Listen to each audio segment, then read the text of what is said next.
আরে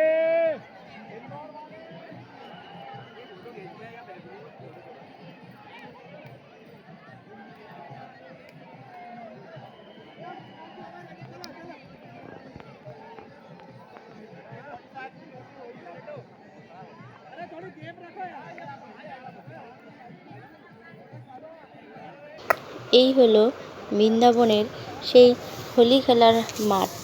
রাধাকৃষ্ণ এই মাঠে হোলি খেলতো। শুনেছি এই মাঠের মাটি কখনোই নাকি গায়ে লাগে না। অনেকে এই মন্দিরের মাঠে গড়াগড়ি করে।